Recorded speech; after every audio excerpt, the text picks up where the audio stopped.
Greetings, prospective scribes. Our lesson today is on Ifari, but I will not be the one to teach you.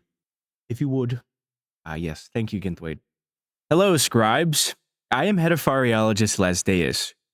The UZF knows more about Ifari than you think. I personally accompanied the first expedition into Ifari after its rising, and I have seen the danger of Ifari firsthand. What you will hear today in this lesson is from my personal experience and the theorizing of our other Ifariologists. That being said, in the first era, Ifari's ecology was much different than it is now. Before the brackish swamps and drooping willows, there were humid jungles. Dangerous predators and furtive prey stalked the dense canopy. For many years, Ifari remained truly wild, and no humanoid walked its surface, and none even knew of this continent's existence. Unknown as to the specific date, the goblinoid is first birthed onto Ifari. From this one goblin, an entire lineage would be created, one that has survived well into the 4th era. Though goblinoids are proportioned much like humans, the biological processes of goblinoids are not similar in the slightest. Goblinoids are capable of consuming non-organic materials for food, are birthed, fully grown, and live an average of 5 years. Their metabolism is extremely high, causing goblinoids to consume large amounts of food throughout the day.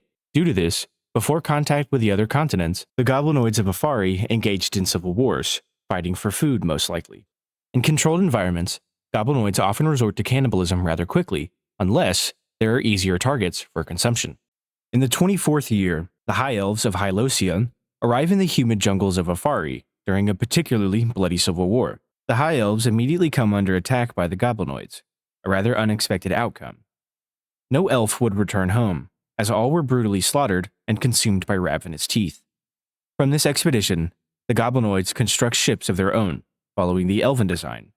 It is theorized at this time that the prospect of outside food sources caused the goblinoids to band together and direct their violent efforts upon the other races of Alpherus. After spending a year amassing their forces, the goblinoids send their pitch-black warships across Alpherus in the 25th year. These ships land in Keoth, Zuthara, and Grandheim, carrying the starving goblinoids. In Keoth, the goblinoids ransack the wood elves of Za'ar. In Grandheim, the goblinoids find an empty continent and begin to fight amongst themselves. In Zuthara, the goblinoids sack and raze Nergal. For 25 years, the goblinoids attacked and consumed what they could, causing the fall of the Chaldean kingdom, the desertification of Keoth, and the almost collapse of Undercity Baldirth. Easily considered the bloodiest war, the Great War almost brought all of Alpherus to its knees. These hordes killed without discrimination and ate the corpses, leaving the death toll truly unknown. Though the devastation can still be measured today, the Great War ended within 2 days, as Fralki delivered righteous justice to the goblinoids. After their invading forces were removed from their footholds, the goblinoids' last refuge was that of their home continent. Fralki, choosing to truly cease the threat the goblinoids proposed, submerged the entire continent within the Vulcan Sea, closing this chapter of Alpherus. And for 112 years, Ifari remained in its watery grave, until it did not. For weeks in the 4th era, the continent slowly rose until it finally returned to the surface.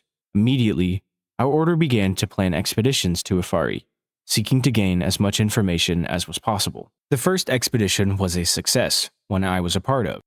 Nowhere in Alpherus is similar to this new Ifari. Seawater has settled within the valleys, causing most of its surface to be brackish. No longer a jungle, Ifari is now what is known as a swamp. The soil of Ifari is soft, often causing those to sink into its spongy earth. Crocodiles, giant insects, and large toads often pose the most threat to life while in Ifari. I have seen many an unaware scribe lose their life to an impeccably camouflaged crocodile. While exploring the swamps, our expedition found something entirely unique to Ifari, a mineral known as black salt. I will explain further on this soon. While the first expedition was a resounding success, the second, third, fourth, and fifth were not nearly as profitable for our order. Each expedition, save the fifth, resulted in total casualties. The fifth expedition had only one survivor, the testimony of which was heard in the introduction to this unit. Though you were told the survivor died shortly after returning to Zuthara, the manner of his death is not public information. Through some means we will likely never ascertain, this survivor came into contact with black salt. His death was extremely violent, though it was not the black salt which killed him. He was ultimately executed by the Order of the Sword, after half a dozen scribes were slaughtered by the survivor. This outcome is ultimately why travel is banned in Ifari. If this black salt substance were to reach Zuthara, the effects would be likely catastrophic, even more so than the Great War.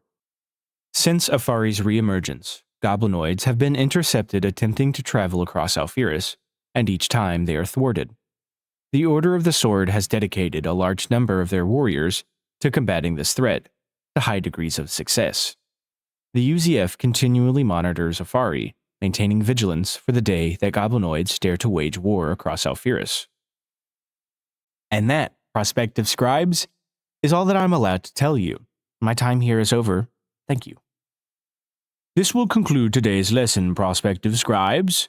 Unit 1 is over. Now that you understand the history of our grand world, you can properly understand the gods and deities of Alpherus. As such, your new unit will be on the gods and deities. However, you will have a new lesson master. It has been a pleasure, prospective scribes. Class dismissed.